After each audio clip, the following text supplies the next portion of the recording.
అదే RTV app వార్తల్ని క్షణాల్లో చదివే అవకాశం ఉంటుంది. ఒక న్యూస్ పేపర్, ఒక టెలివిజన్ ఛానల్ మీ చేతుల్లో ఎప్పుడూ ఉంటాయి. ఆర్టీవీకి స్వాగతం. నేను మీ శ్రీనివాస్. ప్రస్తుతం రాష్ట్ర రాజకీయాల్లో నిత్యం ఏదో ఒక విషయం మీద వార్తల్లో నిలుస్తున్న పరిస్థితి. అధికార పక్షం నిన్నటి వరకు ఉన్నటువంటి అధికార పక్షం నాయకుల్ని అరెస్ట్ చేస్తున్నారు. ఇది అక్రమ అరెస్టులు అని చెప్పేసి వైసీపీ శ్రేణులు భావిస్తుంటే, చేస్తున్న అభివృద్ధి తట్టుకోలేక వైసీపీ అసత్య ఆరోపణలు చేస్తుందని చెప్పేసి అధికార పక్షం అయితే అసలు ఇందులో నిజమెంత ఉంది? వైసీపీ నేతల వరుస అరెస్టులపై ఏ విధంగా వైసీపీ శ్రేణులు స్పందిస్తున్నారో ఇప్పుడు మనతో పాటు గిద్దలూరు మాజీ శాసనసభ్యులు, ప్రస్తుతం మార్కాపురం వైఎస్ఆర్సీపీ ఇన్ఛార్జ్ అన్నా రాంబాబు గారు అయితే ఉన్నారు. వారు మాట్లాడి తెలుసుకునే ప్రయత్నం చేద్దాం. సార్ నమస్తే. నమస్తే శ్రీనివాస్ గారు. 2 సార్లు శాసనసభ్యులుగా ఉన్న మీరు ఇప్పుడు జరుగుతున్న రాజకీయాన్ని ఏ విధంగా చూడవచ్చు? ముఖ్యంగా వైసీపీ నేతలు వరుస అరెస్టులు, ముఖ్యంగా లిక్కర్ స్కామ్కి సంబంధించి ఎలా చూస్తారు? నేను 2009లో మెగాస్టార్ చిరంజీవి గారి ఆశీస్సులతోటి ప్రజారాజ్యం పార్టీ నుంచి గిద్దలూరులో పోటీ చేసిన. ఇప్పుడు 17 సంవత్సరాలు అయింది రాజకీయాల్లోకి వచ్చి. 2009కి 24కి 25కి ఎంతో వ్యత్యాసం ఉండింది. దాన్ని చాలా బాధాకరమైనటువంటి విషయం అది. ఎందుకంటే పాలకులు ఎవరైనా, ప్రభుత్వాలు ఏ ప్రభుత్వం ఏర్పాటు చేసినప్పటికీ కూడా ప్రజాస్వామ్యయుతంగా ముందుకు పోవాలి. కానీ ఈ కక్ష సాధింపులు లేకపోతే ప్రతీకార వాంఛలు అనేది కావాల్సిందే. ప్రజలు ఏ పార్టీకి అధికారం ఇచ్చినా వాళ్ళు కోరుకునేది అభివృద్ధి, ప్రజలకు ప్రయోజనం చేకూర్చడం అనేది. అంతేగాని రాజకీయాల్లో వ్యక్తిగత ఇది కోసం అని చెప్పేసి ఎవరి పార్టీ ఇది కోసం వాళ్ళు చేసుకుంటూ పోవడం అనేది కొద్దిగా ఇబ్బందికరమైన పరిస్థితి. అలాగే లిక్కర్ కేసు అయినా ఇంకొక కేసు అయినా వాస్తవాలు ఉంటే ఏ ప్రభుత్వం చర్యలు తీసుకున్నా తప్పుపట్టాల్సిన పనిలే. కానీ అట్లా కాకుండా ఏదో మేము తప్పుడు కేసుల్లో పెడతాం, తప్పుడు కేసుల్లో ఇరికిస్తాం, తద్వారా ఈ మాట్లాడేటువంటి వాళ్ళ యొక్క వాయిస్ని ప్రజాస్వామ్య ఇదికి విరుద్ధంగా వారి వాక్ స్వాతంత్రాన్ని హరిస్తాం, ఇబ్బందుల ద్వారా మేము మనుగడ సాగిస్తామనేది సమంజసమైన విధానం కాదు ఎవరైనా చేసినా. అయితే సార్, ముఖ్యంగా ఈ విషయాన్ని తీసుకున్నట్టయితే గతంలో వైఎస్ఆర్సీపీ అంటే 2019 నుంచి 24 వరకు వైఎస్ఆర్సీపీ లిక్కర్లో చేసినటువంటి ఒక ఏదైతే మాఫియా ఉందో దాని ప్రతిఫలమే ఇప్పుడు అరెస్టులు అని చెప్పేసి కూటమి ప్రభుత్వం అంటుంది. మరోపక్క వైసీపీ శ్రేణులు ఇప్పుడు ఇటీవల కాలంలో బయటపడుతున్నాయి కానీ, లేకపోతే కూటమి ప్రభుత్వం చేస్తున్న తప్పిదాలను కప్పుచ్చుకునే దానికోసం డైవర్ట్ పాలిటిక్స్ చేస్తుందని చెప్పేసి వైసీపీ శ్రేణులు ఆరోపిస్తున్న పరిస్థితి.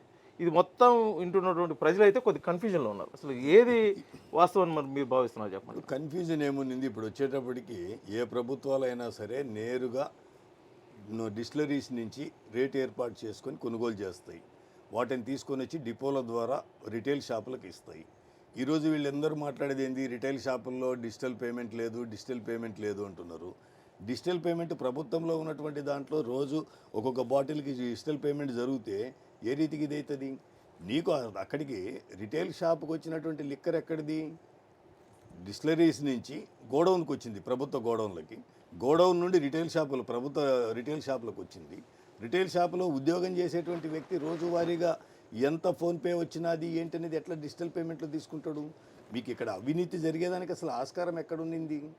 ఎక్కడ ఇది లేకుండా ఏదో డబ్బు ఉన్నింది, అది ఉంది, ఇది ఉంది అనేది అది సమంజసమైంది కాదు.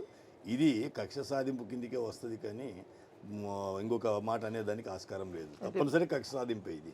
కూటమి ప్రభుత్వం పక్కాగా చెబుతుంది ఏంటంటే, సిటీ దగ్గర ఆధారాలు ఉన్నాయి, ఒక ప్రధాన నాయకుడు అనుచరుడిగా ఉన్న వ్యక్తి దగ్గర లిక్విడ్ క్యాష్ కూడా పట్టుకోవడం జరిగింది హైదరాబాద్లో. పూర్తి సమాచారంతో పాటు అన్ని ఆధారాలు ఉన్నాయి. కాబట్టి ఇదైతే ఖచ్చితంగా మేమైతే కక్షపూరితంగా చేయట్లేదని చెప్పి అదే 100% తప్పు అని మేము భావిస్తున్నాం.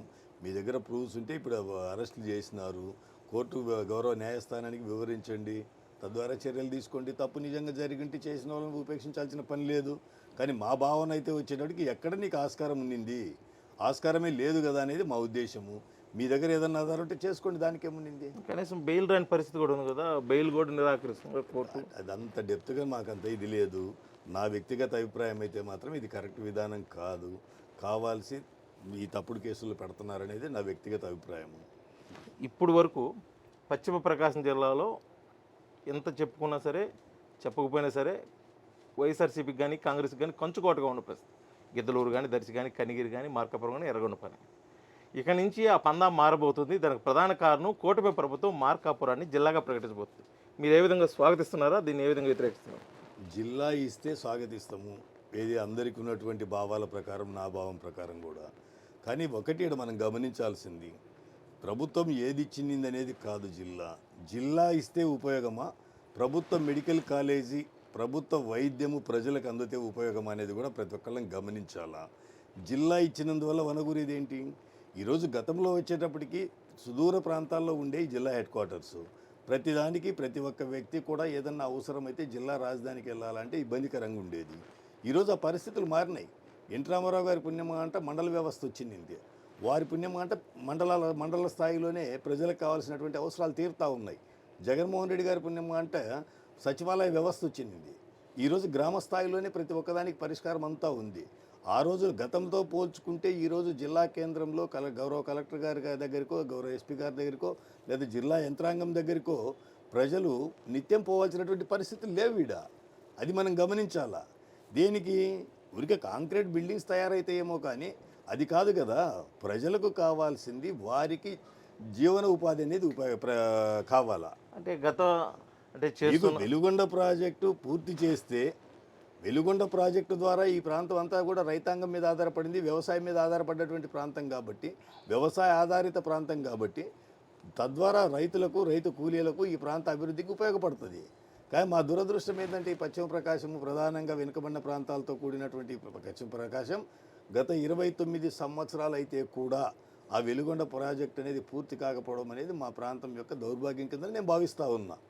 అయితే గతంలో వైఎస్ జగన్మోహన్ రెడ్డి రావటం, లాంఛనంగా ప్రారంభించాం, జాతికి అంకితం చేస్తామన్నారు. అది అబద్ధం అని టన్నెల్స్ అయిపోయినాయి కాబట్టి వాటి వరకు ఇచ్చేసినారు. మిగిలినటువంటి వర్కులు ఇది ఉన్నాయి. టన్నెల్స్ అయిపోయినాయా లేదా? కరోనా 2 సంవత్సరాలు కరోనా మహమ్మారి ఇబ్బంది పెట్టినప్పటికీ కూడా 2 సంవత్సరాలు పని జరగకపోయినా అభివృద్ధి వర్కులు జరిగినాయా లేదా? ఇప్పుడు నేననేది ఏంటంటే జగన్మోహన్ రెడ్డి గారా, రాజశేఖర రెడ్డి గారు, జగన్మోహన్ రెడ్డి గారా, చంద్రబాబు నాయుడు గారని నేను విమర్శించదలుచుకోవాలా. మా ప్రాంత దురదృష్టం 29 సంవత్సరాలైనా ఆ ప్రాజెక్టు పూర్తి కాకపోవడము అనేది మా భావన, అంటే నా ఆలోచన. మరి మీరు చెప్తున్న ప్రకారం గతంతో పోల్చుకుంటే పశ్చిమ ప్రకాశం జిల్లా వైఎస్ఆర్సీపీ ఆధ్వర్యంలో బాగా డెవలప్ అయిందన్నారు. మరి ఓటమి చెందడానికి గల ప్రధాన కారణం? మేము మాట్లాడేది వైఎస్ఆర్సీపీ ఆధ్వర్యంలో బాగా డెవలప్ అయింది.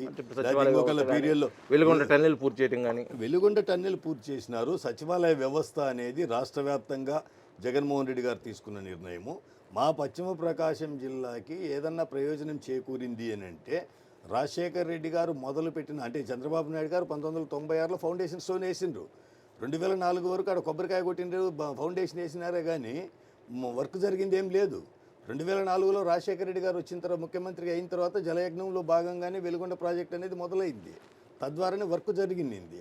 ఆ తర్వాత మా దురదృష్టం ఇంత డిలే అయిపోతూ వచ్చింది.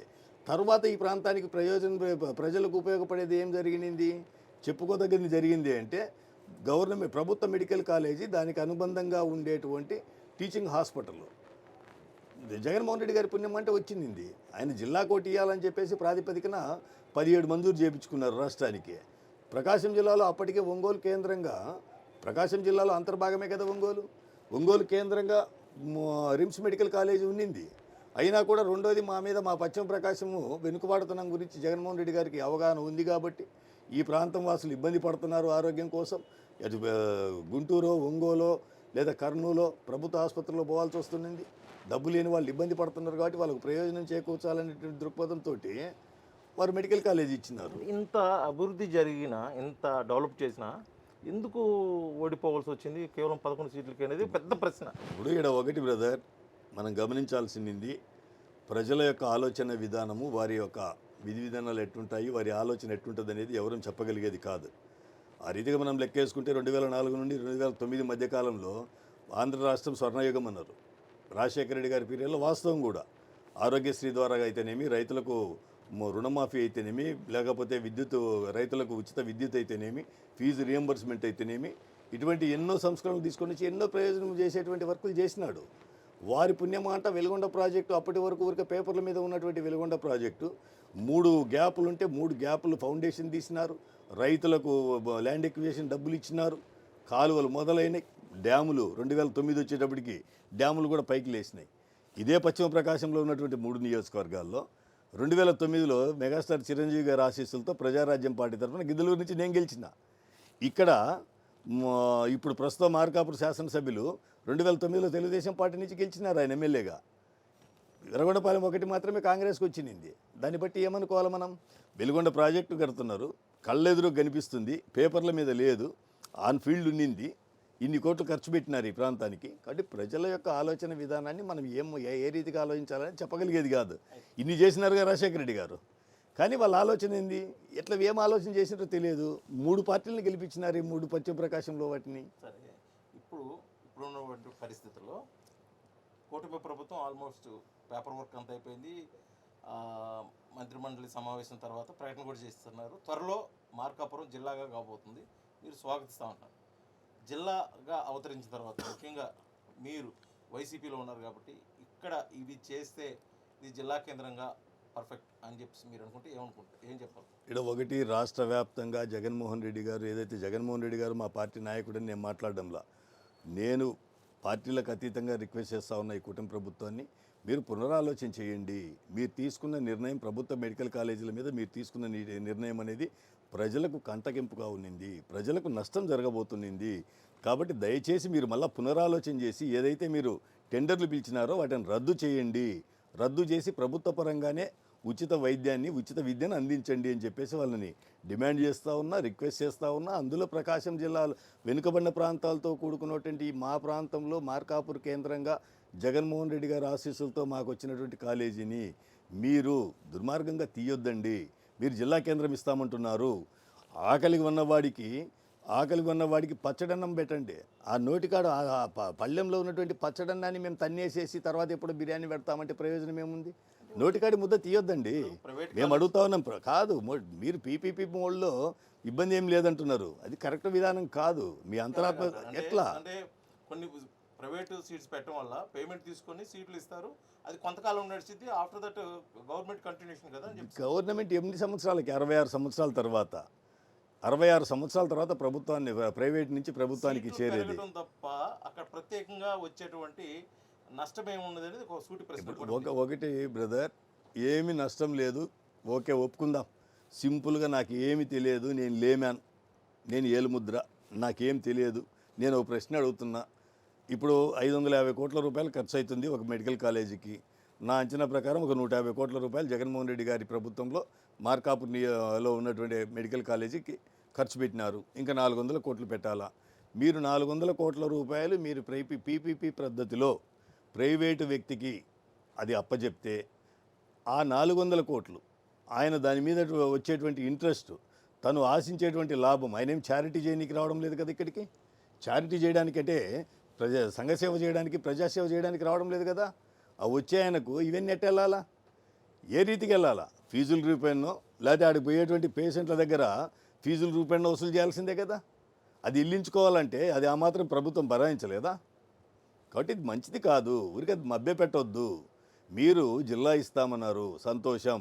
మా ప్రజలకు ఉన్నటువంటి ఆ అభిప్రాయం ప్రకారం మీరు ఇస్తామన్నారు. సరే, ఇచ్చిన తర్వాత అభివృద్ధి జరుగుతుందా జరగదా, మీరు ఏం చేస్తారు అనేది వచ్చే ప్రభుత్వాలు ఏం చేస్తాయనేది అది వేరే విషయం. స్వాగతిద్దాం దాన్ని, కాదంటంలా. కానీ దాంతోపాటు మెడికల్ కాలేజీని ప్రైవేట్ పరం చేయొద్దు, పీపీపీ మోడ్లో పోవద్దు, ప్రభుత్వ పరంగానే ఉంచండి. ఉన్నదాన్ని మేము తీసేసి వాత పెట్టి ఆయింట్మెంట్ పూస్తామంటే ఎట్లా? మాకు లేని వాతను మీరు తగిలిచ్చి దానికి మేము ఆయింట్మెంట్ పూస్తాము, మానిపోతుంది ఎట్లయితుంది? అది కరెక్ట్ కాదు. అలాగే మెడికల్ మీరు జిల్లా ఇస్తామంటున్నారు. జిల్లా ఇస్తే ఒకసారి గమనించండి, వెనుకబడినటువంటి 5 నియోజకవర్గాలతో కూడినటువంటి జిల్లా ఏర్పాటు చేస్తామంటున్నారు. సంతోషం. మాకు వచ్చేటట్టుకు మాకు ఒక ల్యాండ్ మార్క్ ఒకటి ఉండాలిగా. మేము ఈ పశ్చిమ ప్రకాశంలో ఉన్న మార్కాపురము, గిద్దలూరు, ఎర్రగొండపాలెము 3 నియోజకవర్గాలు కూడా ఒకప్పుడు రాయలసీమ కర్నూలు జిల్లాలో ఉన్నటువంటి ప్రాంతమే కదా. ఆ కర్నూలు జిల్లాలోనే కదా మా దేవుడు శ్రీశైల మల్లికార్జున స్వామివారు, బ్రహ్మరాంబదేవి గారి దేవస్థానం ఉండింది. మేము ఈ 3 నియోజకవర్గాల ప్రజలు మేము అక్కడి నుంచి వచ్చిన వాళ్ళమే కదా. ఇప్పుడు అన్ని విధాల శ్రీశైలం అనేది మార్కాపూర్ జిల్లా కేంద్రానికి అందుబాటులో ఉంటుంది, కానీ నంద్యాలకు, కర్నూలుకు అందుబాటులో లేదు కదా. ఏది ప్రాంతాల ప్రకారం తీసుకున్న మేము ఒకప్పుడు రాయలసీమ వాసులమే కదా. కాబట్టి శ్రీశైలాన్ని మార్కాపూర్ జిల్లా కేంద్రం మీరు చేస్తే మార్కాపూర్ జిల్లా కేంద్రంలోకి శ్రీశైలాన్ని తీసుకోండి. దానికి మాకు కూడా వెనుకబడిన ప్రాంతాల్లో ఉన్నప్పటికీ కూడా మేము చెప్పుకోనీకి ఆ స్వామి ఆశీస్సులు ఉంటాయి. మేము చెప్పుకోవడానికి మాకు జిల్లా కేంద్రము పలాని శ్రీశైలము దేవస్థానంలో ఉన్నటువంటి ప్రాంతంలో ఉన్నామని చెప్పుకోవడానికన్నా పనికొస్తుంది. అంతేకాదు వెలుగొండ ప్రాజెక్టు మెయిన్ టన్నెల్స్ మొదలయ్యేది కృష్ణాలో కర్నూలు జిల్లాలో ఉంది అప్పుడు ఆ ప్రాంతము. ఆ టన్నెల్స్ దగ్గరికి రేపు పోవాలన్నా మెయింటెనెన్స్ చేసుకోవాలన్నా ఇంకోటి చేయాలన్నా ప్రాజెక్ట్ ఈ ప్రాంతంలో ఉన్నప్పటికీ కూడా కర్నూలు జిల్లా అధికారులతోటి పర్మిషన్లు తీసుకోవాలా, కర్నూలు జిల్లాలో ఉన్నటువంటి వారందరితో అప్రోచ్ కావాలా. ఇదొక డిస్టర్బెన్స్ వస్తుంది. కాబట్టి మీరు జిల్లా కేంద్రం ఇస్తే శ్రీశైలాన్ని ఆ టన్నెల్స్ ఉన్నటువంటి మెయిన్ ప్రాంతాన్ని కూడా ఈ పరిధిలోకి వచ్చేలాగా చేస్తే ప్రజలకు ఉపయోగపడుతుంది. అలాగే వెనుకబాటుతనంతో ఉంది ఈ ప్రాంతము. కాబట్టి జగన్మోహన్ రెడ్డి గారు ఇచ్చినటువంటి ప్రభుత్వ మెడికల్ కాలేజీని తప్పనిసరిగా ప్రభుత్వ పరంగానే ఉంచండి. అలాగే మా ప్రాంతానికి ఉపాధిని చూపించండి. వాటన్నిటికి మించి వెలుగొండ ప్రాజెక్టు త్వరితగతిన పూర్తి చేసేసేసి ప్రజలకు నీళ్ళు వచ్చేలాగా చేయండి అని చెప్పేసి మేము కోరుతా ఉన్నాం. చివరిగా ఒక ప్రశ్న. అన్నారాంబాబు గారు 2009 గిద్దలూరు నుంచి, 2019 గిద్దలూరు నుంచి, 2024 వస్తే మార్కాపురం నుంచి పోటీ చేయడం. రానున్న ఎన్నికల్లో ఇప్పుడు ప్రాతినిధ్యం మార్కాపురానికి వహిస్తున్నారు. మార్కాపురం నుంచి బరిలో ఉండబోతున్నాడా, మరొకసారి నిర్ణయం మార్చుకొని గిద్దలూరు వెళ్ళబోతున్నాడా, లేకపోతే ఈ రెండూ కాదు పార్టీ అధిష్టానం ఎటువంటి నిర్ణయం చెప్పినా ఆ నిర్ణయానికి అనుబడి వెళ్ళబోతున్నారా? ఎందుకంటే అన్నారాంబాబు ఉన్నట్టు మాట్లాడతాడు, సూటిగా మాట్లాడతాడు, ఇష్టం లేని పని చేయడం అనేది ఒకటి ఉంది. కాబట్టి మీరు ఎటువంటి నిర్ణయం తీసుకోబోతున్నారు? మీ నిర్ణయం ఏంటి? ఏదైనా మార్కాపూర్ నియోజకవర్గానికి పోటీ చేసినాము జగనన్న ఆదేశాల ప్రకారము. ఈడ ప్రజలు తిరస్కరించినారు. రాబోయే ఎన్నికల్లో జగనన్న అవకాశం ఇస్తే ప్రజల ఆశీస్సులు కోరుతూ మార్కాపూర్లో కొనసాగేదానికే ప్రయత్నం చేస్తా. లేదు పార్టీ నాయకులు ఏం ఆదేశిస్తే దాని ప్రకారం ఆలోచన చేసుకోవాల్సింది. నా వ్యక్తిగత అభిప్రాయం అయితే ఇక్కడి నుండే పోటీ చేయాలా అనేదే వ్యక్తిగత అభిప్రాయము. Okay, thank you very much. Thank you brother. ఇది 2 సార్లు శాసనసభ సభ్యులుగా ఉన్నటువంటి అన్నారాంబాబు ప్రస్తుతం వైఎస్ఆర్సీపీ ఇన్ఛార్జ్ మార్కాపురం నుంచి ప్రాతినిధ్యం వహిస్తున్నప్పటికీ ఇప్పుడు మార్కాపురాన్ని జిల్లాగా ప్రకటించే ముందు కొన్ని నిర్ణయాలు అయితే కూటమి ప్రభుత్వం తీసుకోవాలి. అది ముఖ్యంగా మెడికల్ కాలేజీ మీద ఒకసారి పునరాలోచించాలి. అదేవిధంగా శ్రీశైలాన్ని మార్కాపురానికి కలుపుతూ అదేవిధంగా వెలుగొండ ప్రాజెక్టు ప్రారంభం ప్రాంతాన్ని కూడా మార్కాపురం జిల్లాలో కలిపితే ఎంతో ఉపయోగకరంగా ఉంటుందని అన్నారు. అదేవిధంగా రాష్ట్ర వ్యాప్తంగా వైఎస్ఆర్సీపీ నాయకుల మీద జరుగుతున్నటువంటి కేసులు, అంటే పెడుతున్నటువంటి కేసులు కానీ అరెస్ట్ కానీ దాని మీద కూడా పారదర్శకంగా ఉండాలి. దాంట్లో అయితే వాస్తవం లేదని చెప్పేసి కూడా గట్టిగా ఒక్కానిస్తున్న పరిస్థితి. ఇక రాబోయే ఎన్నికల్లో అతను ప్రాతినిధ్యం వహించబోయేది నా అభిష్టం అయితే మార్కాపురమే ఉంటుంది. అధిష్టానం ఆదేశించి వేరే ప్రాంతానికి వెళ్ళాలి అంటే ఖచ్చితంగా నేను ఆ ప్రాంతం నుంచి అయితే ప్రాతినిధ్యం వహిస్తానని చెప్పేసి కూడా అన్నారాంబాబు అయితే తెలియజేసిన పరిస్థితి మార్కాపురం నుంచి ఉంది. వీడియో జర్నలిస్ట్ లక్ష్మణ్తో శ్రీనివాస్, ఆర్టీవీ, మార్కాపురం, ప్రకాశం జిల్లా. తెలుగులో న్యూస్ కి ఫాస్టెస్ట్ యాప్ ఇప్పుడు టోటలీ న్యూ అవతార్లో జస్ట్ 5 seconds లో కంప్లీట్ న్యూస్. సోషల్ మీడియాలో ట్రెండ్స్ కి one stop solution. Live TV app voice search option తో ఇప్పుడే డౌన్లోడ్ చేయండి లేదా అప్డేట్ అయిపోండి. యాప్ లింక్ డిస్క్రిప్షన్ లో ఉంది.